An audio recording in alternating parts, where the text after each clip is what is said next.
Assalamualaikum warahmatullahi wabarakatuh. Sobat Misteri Sunyi Mencekam, bahagia sekali kami bisa kembali hadir menjumpai Anda. Tentunya seperti biasa, kami akan menyuguhkan cerita-cerita misteri yang menarik untuk Anda simak. Dan kali ini ada sebuah kisah misteri di mana pengalaman dari seseorang yang bekerja ikut orang di sebuah toko.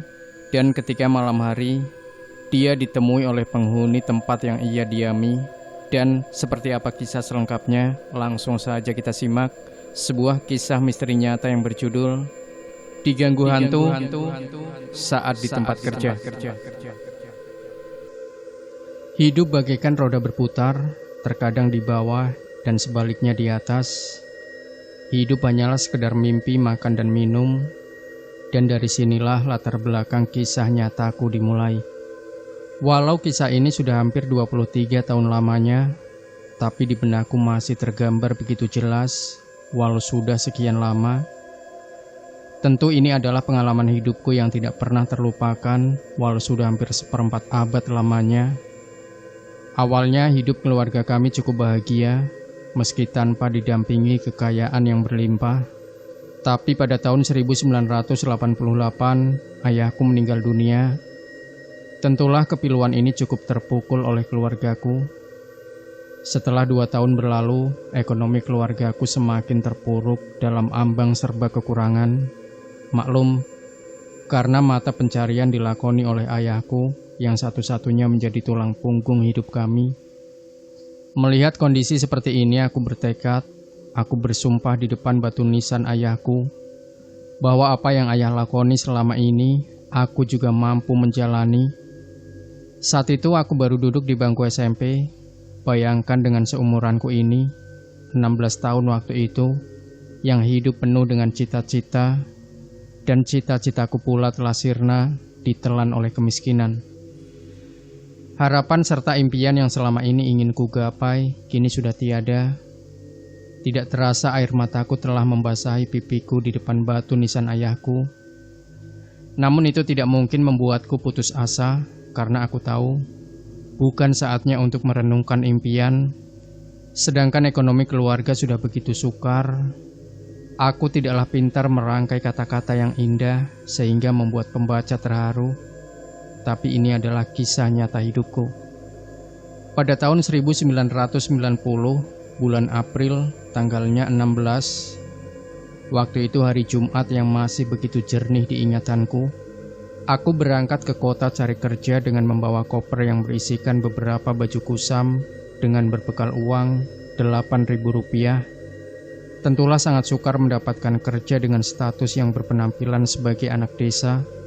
Tapi ternyata Tuhan tidak mensia-siakan niat hambanya kalau ingin bekerja keras. Setelah beberapa hari cari kerja ke sana-sini, aku mendapatkan sebuah pekerjaan di pertokoan beras dari warga keturunan Tionghoa. Begitu pula dengan aku, warga Tionghoa. Kita panggil saja Ahok sebagai nama samaran. Ahok orangnya cukup ramah karena begitu tahu aku sebagai anak perantau. Dia pun bersedia memberikan sebuah kamar untuk aku berteduh, dan kebetulan kamar itu berada di toko. Mungkin maksudnya bisa sambil menjaga toko, sedangkan rumah tinggalnya ada di sebelah toko. Setelah hampir 2 tahun lamanya aku bekerja di sana, memang ada kejadian-kejadian aneh, seperti suara orang batuk dan suara orang bernyanyi. Tapi aku tidak gentar dengan kejadian itu, karena gaji aku cukup lumayan dari penilaianku sebagai status anak desa. Apalagi anak Ahok yang seumuran denganku begitu cantik dan menjadi satu-satunya anak tunggal dia, tentulah bisa membuat aku betah untuk bekerja. Walaupun tidak mungkin dijadikan pacar, tapi setidaknya bisa menghibur. Kita panggil saja Eni sebagai nama samaran.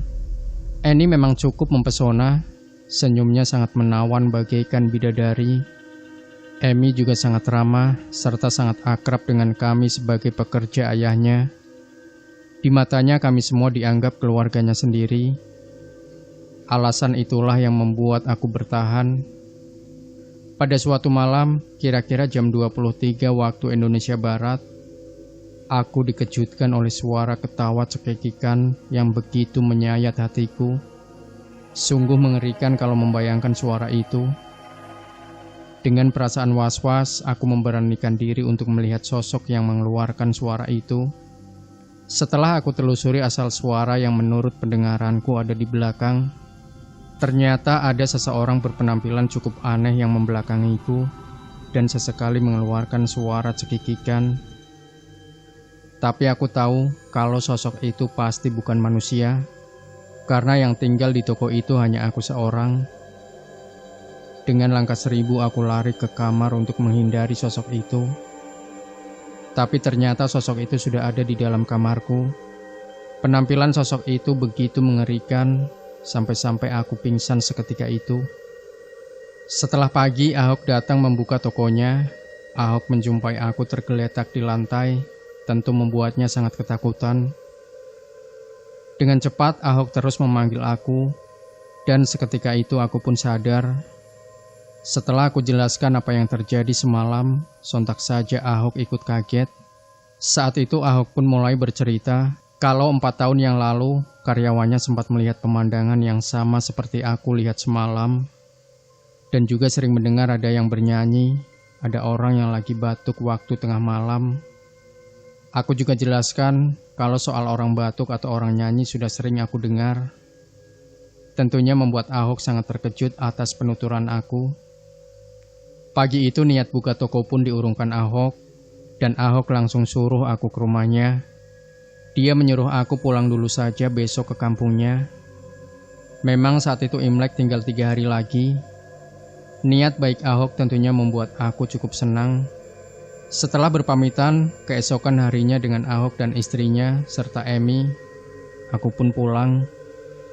Setelah merayakan Imlek bersama keluargaku di kampung, dalam waktu 2 minggu aku pun berangkat lagi ke tempat Ahok untuk melanjutkan kerjaku. Tapi ternyata, sebuah musibah telah melanda keluarganya. Aku mendapati bahwa sekeluarganya telah meninggal dunia dalam sebuah kecelakaan di daerah Medan. Mobilnya bertabrakan dengan bis yang menuju Jakarta. Mendapatkan kabar seperti itu, tentunya air mataku telah membanjiri di pipiku. Ahok dan istrinya serta Emi yang begitu cantik, kini sudah tiada. Yang tinggal hanyalah kenangan-kenangan. Ternyata pamitan aku waktu itu menjadikan akhir dari perjumpaanku. Sampai saat ini aku masih mengenang kebaikan Ahok, istri dan putrinya. Sampai-sampai aku meneteskan air mata saat aku menuliskan kisah ini. Demikian Sobat Misteri Sunyi Mencekam, tinggalkan komentar Anda, like, share video ini, subscribe channel Sunyi Mencekam, dan kembali nantikan cerita-cerita misteri terbaru dari kami. Wassalamualaikum warahmatullahi wabarakatuh.